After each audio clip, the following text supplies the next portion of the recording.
Основното училиште Живко Брајковски е училиште кое промовира здрава и чиста околина и како такво е меѓу првите училишта во Македонија кое прави селекција на отпадот.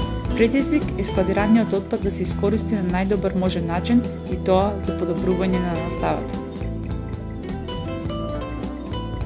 Оти анализа на расположливите ресурси, т.е. отпадот, нивно систематско групирање со цел да создадеме попрецизна корелација со отпадот и дизајнот на нагледното средство што ќе се изработува.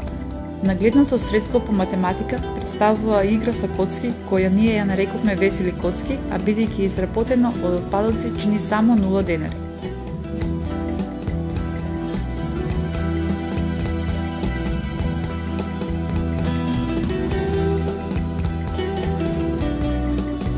Целокупната изработка на играта Весели коцки представува проектно учење на тема разложување на броевите на прости множители. Целта на проектот е изработка на нагледно средство од отпадоци кое ќе им помогне на помалите ученици да стекнат вештини за примена на математичките операции.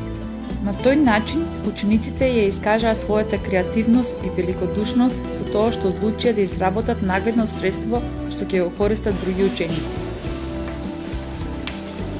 Што правиш, Аделиса? Разложувам броевите на прости множители.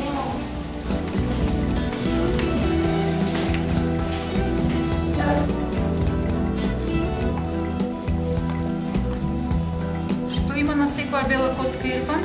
На секоја бела коцка има од едната страна парен број, од другата страна непарен број. Белите коцки ги служат за составување на броеви изрази. На секоја бела коцка имаме множење и одземање, и делење и собирање. Со што служат зелените коцки, Јана? Зелените коцки го представуваат најлесното ниво од играта.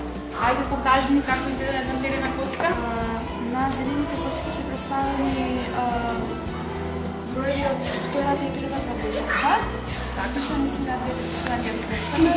Прости броеви од втората десетка или сложени броеви со повеќе од 3 или 4 множители.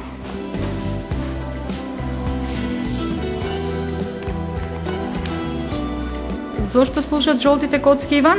Жолтите коцки служат за да го прикажат на средното ниво од играта.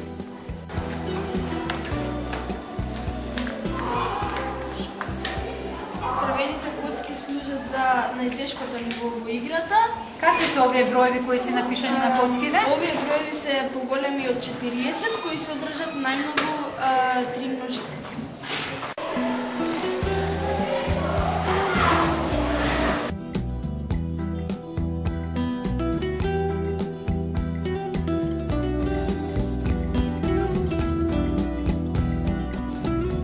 Играта ја играат двајца ученици, еден против друг.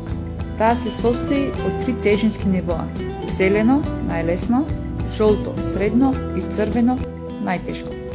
Комплетот од 30 бели коцки се ставени во една кеса или кутија и се мешаат. Секој ученик избира 7 коцки од кутијата. Наставникот избира една зелена коцка и ја поставува на масата. Ученикот треба со подредување на коцките да состави броен израз што е еднаков на еден од двата броја што се напишани на зелената коцка.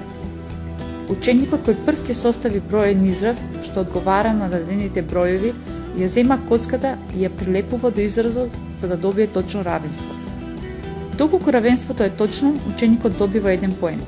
Воспротивно, поенот оди кај другиот ученик.